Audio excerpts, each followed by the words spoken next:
Olá, meu nome é Cássio Andrade, eu sou professor do curso de Engenharia Elétrica da Universidade de Fortaleza, Unifor, e também participo do grupo de especialização em mercado de energia elétrica da mesma universidade. Hoje eu vou falar para vocês sobre uma lei que foi recentemente publicada no Diário Oficial da União e que está sendo conhecida como a mini-reforma do setor elétrico. Eu vou inicialmente fazer uma explicação sobre os encargos setoriais, que fazem parte da conta de energia de todos os consumidores brasileiros, e que é objeto principal dessa mini-reforma do setor elétrico. Depois passaremos a discutir os principais tópicos desta mini-reforma. Os encargos setoriais fazem parte da composição tarifária do setor elétrico brasileiro. Neste gráfico nós podemos visualizar como está a divisão do custo total de energia elétrica cobrado do consumidor brasileiro. O maior componente desse custo é o custo da energia, que para o consumidor cativo está representado pela tarifa de energia TE. E para o consumidor livre, esse custo é negociado diretamente com as geradoras. Para entender melhor o funcionamento do mercado de energia brasileira, recomendo que você assista ao vídeo que eu publiquei sobre o novo marco do setor elétrico. Depois do custo de energia, nós temos o custo de distribuição de energia, que é representado pela tarifa do uso do sistema de distribuição, TUSD. Logo após, nesta composição de preço, nós temos os encargos setoriais, que representam cerca de 10% do custo total da tarifa, sem considerar os tributos. O maior componente desses encargos é o CDE, que é a Conta de Desenvolvimento Energético, que explicaremos a seguir. E por fim nós temos o custo de transmissão, que é representado pela TUST, Tarifa do Uso do Sistema de Distribuição. Os encargos setoriais são criados por leis aprovadas pelo Congresso Nacional para viabilizar a implantação de políticas públicas do setor elétrico. Para termos uma ideia do valor desses encargos, considere que o consumo total de energia elétrica anual do país é de 600 terawatt-hora e, a um custo de energia elétrica em torno de 50 centavos o quilowatt-hora, nós teríamos o valor de encargos na ordem dos 30 bilhões de reais por ano. Os consumidores livres também pagam esses encargos e, na conta do consumidor cativo, incluindo os impostos, esses encargos representam cerca de 8% do total. A composição tarifária brasileira é dividida em dois componentes, a TUSD e a TE. A TUSD, que é a tarifa do uso do sistema de distribuição, e a TE, que é a tarifa de energia. Dentre a composição dessas tarifas, nós temos os encargos, que estão divididos entre o encargo da taxa de fiscalização do setor elétrico, que custeia o funcionamento da ANEEL no exercício das atividades de fiscalização e regulação econômica. Nós temos a ONS, que financia o funcionamento do Operador Nacional do Sistema Elétrico, que coordena e controla a operação das geradoras e transmissoras de energia elétrica do Sistema Interligado Nacional, SIM. Depois disso, nós temos um componente associado a projetos de pesquisa e desenvolvimento e de programas de eficiência energética, PIDEE, onde as distribuidoras aplicam 0,5% da receita operacional líquida e os demais agentes do setor investem 1% em pesquisa e desenvolvimento. Nós também temos a CDE, Conta de Desenvolvimento Energético, que promove a universalização do serviço de energia elétrica em todo o território nacional, custeia os descontos nas tarifas concedidas às classes rural e residencial baixa renda, garante a competitividade da energia produzida a partir de fonte eólica, pequenas centrais hidrelétricas, biomassa, gás natural e carvão mineral, e provê recursos para a cobertura dos dispêndios da conta de consumo de combustíveis e da reserva global de reversão. Temos também o PROINFA, que financia a participação de fontes alternativas renováveis na produção de energia elétrica, privilegiando empreendedores que não tenham vínculos societários com concessionária de geração, transmissão ou distribuição de energia elétrica, e visando também o aumento da participação de agentes no setor elétrico.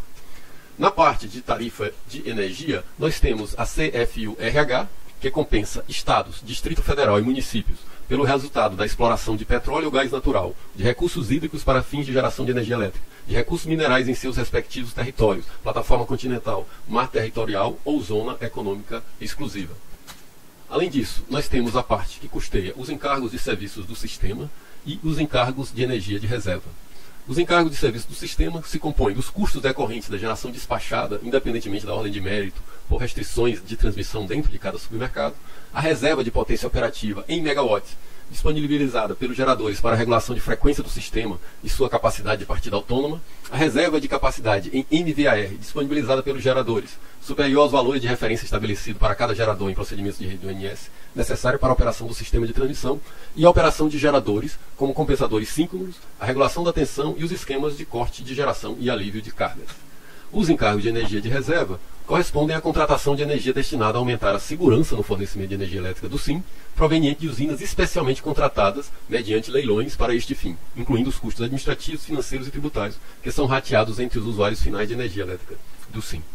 Além desses elementos, os encargos de TE também contêm parcelas de P&D e Programa de Eficiência Energética e ainda parcelas da Conta de Desenvolvimento Energético. Pois bem, em 1º de março de 2021 foi aprovada a Lei 14.120, que altera diversas leis relacionadas ao funcionamento do sistema elétrico brasileiro e ainda inclui algumas alterações referentes à energia nuclear. Vamos aos detalhes. De início, ela altera como são distribuídos os recursos de projetos de pesquisa e desenvolvimento e programas de eficiência energética estabelecidos na Lei 9991 de 2000. A partir de agora, os prédios públicos poderão instalar sistemas de geração de energia renovável utilizando recursos de programa de eficiência energética. Esses recursos virão dos atuais 80% destinados a projetos para consumidores de baixa renda. Para compensar esses consumidores, o excedente de energia gerada por esses empreendimentos serão direcionados para estes consumidores. Além disso, as distribuidoras de energia elétrica poderão utilizar recursos de projetos de pesquisa e desenvolvimento em tecnologias para armazenamento de energia solar, eólica e biomassa. A alteração ainda dispõe que montantes de projetos e programas defendidos pela ANEEL que não foram contratados até setembro de 2020 serão direcionados para a Conta de Desenvolvimento Energético, CDE.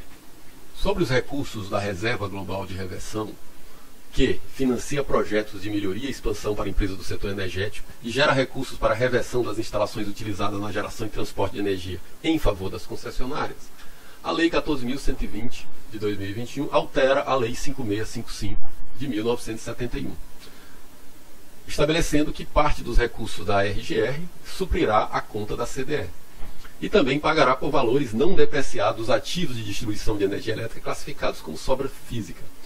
Além disso, estabelece que não mais financiarão órgãos públicos que assumirem temporariamente o controle de concessões não prorrogadas. E até que sejam alienados ou transferidos para as concessionárias, os bens e instalações encampados serão integrados como patrimônio da União sob a administração da Eletrobras, aí alterando o Decreto-Lei 1383 de 1974. Sobre os descontos nas tarifas TUSD e TUST para a energia comercializada por produtores a partir de fontes renováveis, a Lei 14.120 altera a Lei 9427 de 1996, antecipando o que já estava previsto no novo marco do setor elétrico. Ela determina que esses descontos serão cancelados após o fim do prazo das suas outorgas ou em prorrogações das suas outorgas. Eles ainda serão concedidos a empreendimentos que solicitarem outorga ou ampliação de outorga existente em até 12 meses após a aprovação da lei e que entrem em operação em até 48 meses após o deferimento. Ainda serão mantidos os descontos para empreendimentos de geração hidrelétrica de até 30 megawatts, no valor de 50% de desconto por 5 anos e de 25% por mais 5 anos, enquanto estiverem em operação e as concessões não forem transferidas. E ainda inclui um item estabelecendo que o Poder Executivo deverá, em até 12 meses, implementar mecanismos para considerar benefícios ambientais, em consonância com mecanismos para garantir segurança do suprimento e competitividade. Este último item se diferencia do que está previsto no novo marco do setor elétrico ao não incluir o texto sobre redução de emissão de carbono, e também incluindo essa parte de mecanismo para garantir segurança do suprimento e competitividade. Sobre a Conta de Desenvolvimento Energético, a CDE, a nova lei altera a Lei 10438 de 2002, inserindo a responsabilidade de amortizar operações financeiras vinculadas a impactos relacionados a estados de calamidade pública. Aqui, quem acompanha os últimos eventos está a par do que aconteceu no estado do Texas, nos Estados Unidos, onde uma situação climática extrema prejudicou em muito o fornecimento de energia elétrica e afetou tarifas e contratos. Esse item prevê uma reserva financeira para minimizar o impacto desses estados de calamidade pública. Além disso, entre 2021 e 2029, as cotas anuais por megawatt-hora que compõem a CDE e são pagas por todos os agentes que comercializem energia com o consumidor final serão iguais para os agentes localizados na mesma região geográfica. A partir de 2030, o rateio das cotas será proporcional ao mercado atendido pelo concessionário. Sobre o ambiente de contratação regulada, ACR, a nova lei altera a Lei 10848 de 2004, incluindo um mecanismo de descontratação ou redução total ou parcial de montantes de energia elétrica contratados. Este mecanismo se mostrou necessário durante a pandemia do coronavírus, quando a demanda das distribuidoras apresentou uma redução significativa e na ocasião não existiam mecanismos para descontratar os montantes de energia inicialmente contratados. Esse mecanismo resolve este problema. Mas esse mecanismo estabelece que os montantes descontratados ou reduzidos não farão jus aos percentuais de redução aplicados pela ANEEL nas tarifas TUSD e TUSD. A alteração também afeta a contratação de reserva de capacidade. Reserva de capacidade são montantes de energia contratados junto às centrais geradoras para suprir as necessidades dos seus consumidores quando da ocorrência de interrupções ou redução de sua geração. De acordo com a nova legislação, os custos de contratação de reserva de capacidade serão rateados por todos os consumidores do SIM de forma proporcional ao consumo. Além disso, impede de participar de licitação de compra empreendedores com dívidas associadas ao seguro de garantia de novos empreendimentos, cuja beneficiária seja a ANEEL.